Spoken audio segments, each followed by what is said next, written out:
Hey guys, welcome back to my YouTube channel. എല്ലാവരും like ചെയ്യുക, subscribe ചെയ്യുക, comment ചെയ്യുക. എനിക്ക് ഫസ്റ്റ് ആരാ പറയാനുള്ളത്. അതിനുശേഷം എൻ്റെ വീഡിയോ കണ്ടാൽ മതി ഗൈസ്. നമ്മൾ ഓഫീസിൽ എൻ്റെ നേരെ വിട്ടത് ഉപ്പിലിട്ട് കഴിക്കാൻ വേണ്ടിയിട്ടായിരുന്നു. പണ്ടെങ്ങാനും ഇവിടെ എനിക്ക് ഫുഡ് വാങ്ങി തന്ന ആൾക്കുമ്പോൾ തന്നെ കൊണ്ട് ഉപ്പിലിട്ട് വാങ്ങിപ്പിക്കാൻ പോയിട്ടുണ്ടായിരുന്നു. പക്ഷെ ഉപ്പിലിട്ട് കണ്ടപ്പോൾ ഗൈസ് ചുറ്റുള്ളവരൊന്നും കാണാൻ പറ്റില്ല. അത്രയ്ക്കും ഉപ്പിലിട്ടതുണ്ടായിരുന്നു, അത്രയും ടേസ്റ്റും ഉണ്ടായിരുന്നു. നമ്മൾ എന്തെന്നൊക്കെ എടുക്കലും നമുക്കറിയില്ല, അത്രയും ഉപ്പിലിട്ട അവിടെ ഉണ്ടായിരുന്നു. കുറേ പൈനാപ്പിൾ, കുറേ പേരക്ക, കുറേ ക്യാരറ്റ്, ബീട്രൂട്ട്, അങ്ങനെ കുറേ ഐറ്റംസ് ഉണ്ടായിരുന്നു. കോണൊക്കെ ഉണ്ടായിരുന്നു. അത്രയും കോണൊക്കെ ആദ്യമായിട്ട് ഉപ്പിലിട്ട് കാണുന്നത്. അപ്പോൾ പൈനാപ്പിൾ അത്യാവശ്യം നല്ല ടേസ്റ്റ് ഉണ്ടായിരുന്നു.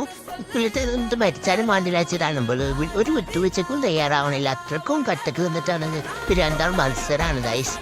കണ്ടില്ലേ, പൈനാപ്പിൾ മാറി ഇരുന്ന് മത്സരിക്കുകയാണ്. ഞാൻ അതിൻ്റെ ഇടയിൽ കൂടി മാങ്ങ എടുത്തു. പക്ഷെ മാങ്ങ അത്ര വലിയ ടേസ്റ്റ് ഉണ്ടായിരുന്നില്ല. പക്ഷെ ബാക്കിയുള്ളതൊക്കെ ഭയങ്കര ടേസ്റ്റ് ഉണ്ടായിരുന്നു, നല്ല ടേസ്റ്റ് ഉണ്ടായിരുന്നു. അപ്പോൾ ഓക്കെ, എല്ലാവരും ലൈക്ക് ചെയ്യുക, സബ്സ്ക്രൈബ് ചെയ്യുക, കമൻറ്റ് ചെയ്യുക.